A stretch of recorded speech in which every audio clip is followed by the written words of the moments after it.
Friends, आज physics के कुछ इम्पोर्टेंट क्वेश्चन हैं जो प्रीवियस ईयर में नेवी और एयर फोर्स में पूछे गए हैं। चलिए पहला क्वेश्चन हल करते हैं। पहला क्वेश्चन है, निम्न में से कौन सा ससंजक बल है। तो ऑप्शन दिया है पहला कि एक ही पदार्थ के अणुओं के बीच कार्यशील बल, विभिन्न पदार्थ के अणुओं के बीच कार्यशील बल, अणुओं के बीच टक्कर को, इनमें से कोई नहीं। इसका ऑप्शन फर्स्ट सही है।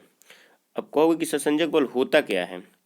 ससंजक बल उसे कहते हैं जब दो परमाणुओं के बीच बल लगता है। जब दो परमाणु जो दो पदार्थ हैं उनके अणुओं के बीच बल लगता है उसे कहते हैं। तो कैसे, जैसे ये देखो, ये कोई लोहा है, ठीक, इनके बीच ये कण है, ये अणु है, अणु से मिलकर बना होगा। तो ये दोनों के बीच जो बल लगेगा, इन अणुओं के बीच जो बल लगेगा उसे ही ससंजक बल कहते हैं। एक होता है असंजक बल। कहोगे असंजक बल किसे कहते हैं। तो देखो, विभिन्न पदार्थ के अणुओं के बीच कार्यशील बल को क्या कहते हैं, असंजक बल। क्या कहते हैं, असंजक बल। इसका एक एग्जाम्पल आपको बता दें। जो टीचर हैं, ब्लैक बोर्ड पे लिखना संभव होता है बस असंजक बल के कारण। कहोगे कैसे। कैसे, ये देखो, ये मान लो ब्लैक बोर्ड है, ठीक, और ये चाक है, ठीक। तो इसके अणु डिफरेंट है, इसके भी अणु डिफरेंट है। मतलब ये जो चाक बना है दूसरे अणु से बना है, और जो ब्लैक बोर्ड है वो दूसरे अणु से बना है। तो जब टीचर इस पे लिखता है, दोनों के डिफरेंट अणु होने के कारण इन दोनों के बीच असंजक बल लगता है। असंजक बल लगने के ही कारण ये लिख पाते हैं, ठीक है। फिर बढ़ते हैं अगले नेक्स्ट क्वेश्चन पे।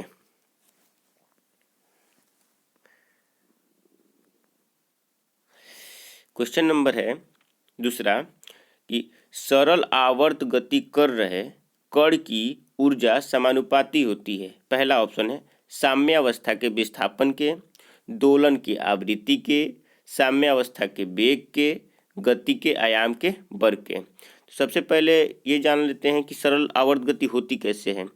तो कोई मान लो यहाँ पे, एक मिनट, देखो, ये कोई मान लो ऐसे है, डोरी से बांध दिया गया, इस पे एक पिंड लटका दिया गया। तो इसको ऐसे और ऐसे ये दोनों तरफ दोलन करें तो इसको बोलते हैं सरल आवर्त गति। क्या बोलते हैं, सरल आवर्त गति। सरल आवर्त गति के लिए प्रतिबंध यही होता है कि जो बल होगा वो विस्थापन के समानुपाती होगा, डिस्प्लेसमेंट को y से लिखते हैं। या तो आप त्वरण जो होगा वो डिस्प्लेसमेंट के समानुपाती होगा, मतलब विस्थापन के समानुपाती हो। ये सरल आवर्त गति होने के प्रतिबंध है। लेकिन बात हम लोगों की यहाँ पे इसकी ऊर्जा की है। तो इसकी ऊर्जा क्या होगी। तो इसका मान लो मास m है, ठीक। ये मान लो इसका आयाम, मान लो इसका जो आयाम है a है। आयाम और विस्थापन में अंतर है। कहोगे क्या अंतर है। जब ये टोटल यहाँ पर आ जाए तो ये टोटल डिस्टेंस जो होगी वो विस्थापन होगी, और जब यहाँ तक दूरी तय करे, मतलब बीच रास्ते तक, तो उसको आयाम कहते हैं, ठीक है। ये टोटल शीर्ष तक यहाँ पे तक जाएगी तो वो डिस्प्लेसमेंट होता है, जो बीच तक ये थोड़ी दूरी तक है वो आयाम होता है। इन दोनों में आपको अंतर समझ में आ गया। अब रही आते हैं अपने टॉपिक पे, कण की ऊर्जा। कण की ऊर्जा का सूत्र होता है k बराबर, सरल आवर्त गति के कण की ऊर्जा का सूत्र बता रहे हैं 1/2 ma² और ओमेगा स्क्वायर। कहोगे ओमेगा क्या है। तो अरे ये जो कण दोलन कर रहा है इसकी कोई वेग होगी ना, कि ऐसे ही कर रहा है, तो वो वेग कोणीय वेग बोलते हैं, ठीक है। आप लोग हमेशा याद रखना कि सरल आवर्त गति कर रहे कण की ऊर्जा k बराबर ½ ma² ओमेगा स्क्वायर होता है। तो आप देख रहे हो कि किसके समानुपाती है, आयाम के वर्ग के।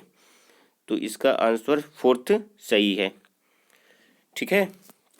ये जो F समानुपाती y है इसका मतलब डिस्प्लेसमेंट है, मतलब ये शो करता है कि सरल आवर्त गति होने के अगर कोई प्रतिबंध पूछे तो यही दोनों होते हैं, ठीक है। अब बढ़ते हैं नेक्स्ट क्वेश्चन पे। ये भी क्वेश्चन बहुत अच्छा है। 6 सेमी व्यास वाले गोलीय चालक की धारिता कितनी होगी। पूछा है कि 6 सेमी व्यास वाले गोलीय चालक की धारिता क्या होगी। जैसे ये गोला है, ठीक है। तो इसका धारिता का सूत्र होता है C बराबर 4πε0 R होता है। तो टोटल व्यास दिया है 6, तो R कितना हो जाएगा, यहाँ से ये जो R होगा, R मान लो ये केंद्र है O, तो इसका R हो जाएगा 3 सेमी। अब यहाँ पे मान रख देते हैं। आपको बता दें एक एक्स्ट्रा फैक्ट, 1/4πε0 का मान होता है 9 गुणे 10⁹ ठीक। तो अगर 4πε0 का मान चाहिए तो ये नीचे आ जाएंगे। 4πε0 का मान हो जाएगा 1/9 गुणे 10⁹ यहाँ पे C बराबर रख लेते हैं 1/9 गुणे 10⁹ R कितना है, R है 3 सेमी, ठीक है। तो आप यहाँ से 3 से 3 कटेगा, ठीक है। और उसके बाद ये क्या है, सेमी में है तो इसको मीटर में बदल सकते हो आप, तो इसको बटा 100 कर दो, ठीक। तो 9 ये 2 पावर 11 हो जाएगा नीचे। तो यहाँ पे हम लोग कर देते हैं 1/3 गुणे 9, ये 100 नीचे है तो 10⁻100 का मतलब 10⁻2 9 2 11 9 2 11, तो ऊपर जाएगा 10⁻−11 हो जाएगा। और 1/, यही आंसर होगा। आप 1 में 3 से भाग भी देके कर सकते हो। कुल मिला के आपको सूत्र आना चाहिए कि अगर कोई पूछे गोलीय धारिता का सूत्र क्या होता है तो ये होता है C बराबर 4πε0 R होता है।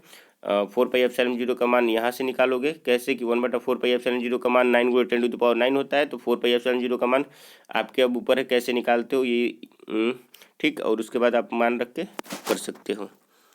बढ़ते हैं नेक्स्ट क्वेश्चन पे। ये भी क्वेश्चन बहुत अच्छा है। बोल रहा है कि यदि 500 ग्राम की वस्तु 10 मीटर प्रति सेकंड के वेग से लंबवत टकराती है तो लौटने पर संवेग में परिवर्तन क्या होगा। मतलब कोई वस्तु है, एक समझो कि एक दीवार है यहाँ पे, ठीक। एक वस्तु है यहाँ पे, गेंद है, समझो गेंद ही है यहाँ से ये टकरा रही है यहाँ पे इस दीवार से, ठीक। अब फिर लौट जा रही है इसी मतलब वापस लौट जाती है, ठीक है। तो पूछा है संवेग में परिवर्तन। तो सबसे पहले संवेग के परिवर्तन का सूत्र होता है डेल P बराबर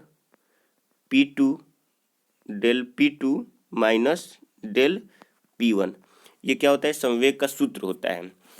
तो ठीक है, डेल P2 कितना होगा, डेल P2 यही होगा, पहले डेल P1 निकाल लेते हैं। डेल P1 होगा mv होता है, क्या होता है mv, ठीक है।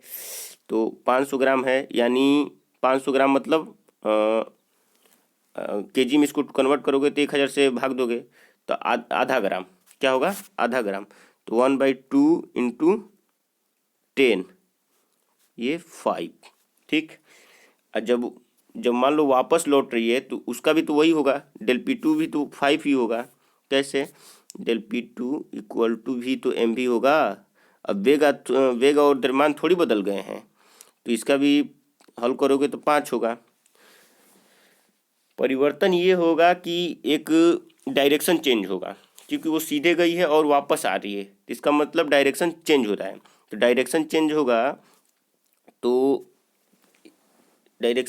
तो इसका डेल P2 का मान क्या होगा, ये डेल P1 का मान क्या होगा, डेल P2 का मान माइनस में होगा। तो आप रख सकते हैं यहाँ पे del P1 minus del P2 होगा, सॉरी।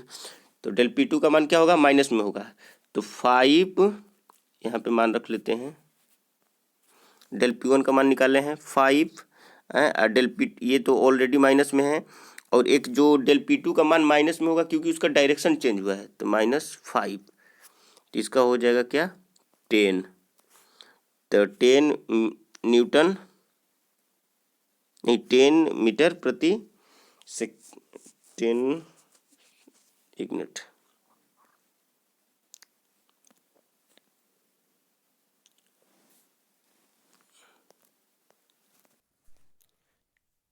kg, ये होगा 10 kg kg मीटर प्रति सेकंड, क्योंकि जो संवेग का मात्रक होता है p का मात्रक वो mv से निकाल सकते हो कि ये kg होगा, इसका होगा मीटर प्रति सेकंड होता है ये।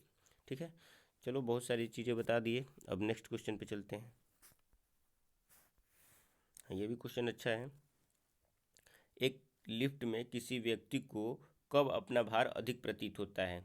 जब लिफ्ट, ऑप्शन है, जब लिफ्ट नीचे की ओर एक समान वेग से गतिशील हो, जब लिफ्ट ऊपर की ओर एक समान वेग से गतिशील हो, जब लिफ्ट ऊपर की ओर त्वरित हो, जब लिफ्ट नीचे की ओर। तो इसका ऑप्शन ये सही है। कहोगे कैसे?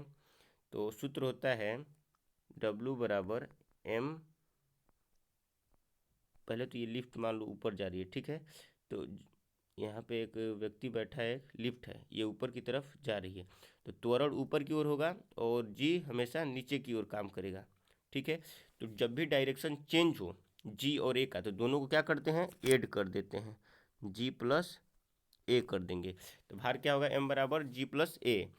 तो एक लिफ्ट में किसी व्यक्ति को कब अपना भार अधिक प्रतीत होगा? तो जब लिफ्ट नीचे की ओर एक समान, जब नीचे की ओर जाए, तो बोला है कब अधिक होगा, तो जब नीचे की ओर जाएगा तो एक डायरेक्शन नीचे होगी।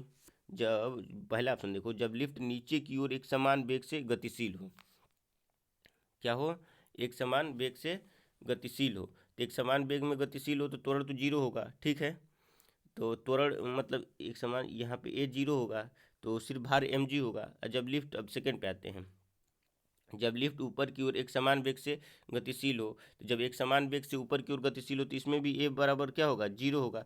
दोनों कंडीशन में एम जी मिल रहा है। ठीक है, अब देखो तीसरा ऑप्शन देखो, जब लिफ्ट ऊपर की ओर त्वरित हो, यहाँ पे वर्ड यूज किया है त्वरित, मतलब जी के साथ उसमें ए भी एड है, एक समान वेग नहीं है, मतलब ए है। तो जब लिफ्ट ऊपर की ओर त्वरित हो, यानी उसमें लिफ्ट जब ऊपर की ओर तो ए जुड़ेगा, और जब ए, तो ये दोनों जब भी मान अधिक होंगे तो इसका भार हमेशा अधिक ही होगा, क्योंकि जी प्लस ए, जी ऑलरेडी है, ए उसमें जुड़ा है, तो मल्टीप्लाई करोगे तो इसका वैल्यू हमेशा अधिक आएगी। ठीक है, एम जी की तुलना में।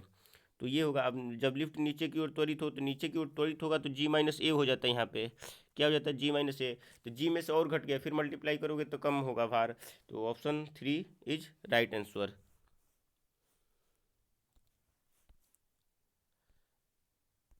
हाँ, लास्ट में यही कहेंगे कि जो आपकी प्यारी जो हाथों की उंगलियां है, बस लाइक पे दबा देना, अच्छा लगता है यार, देख लेना, आपकी मर्जी है। Thank you.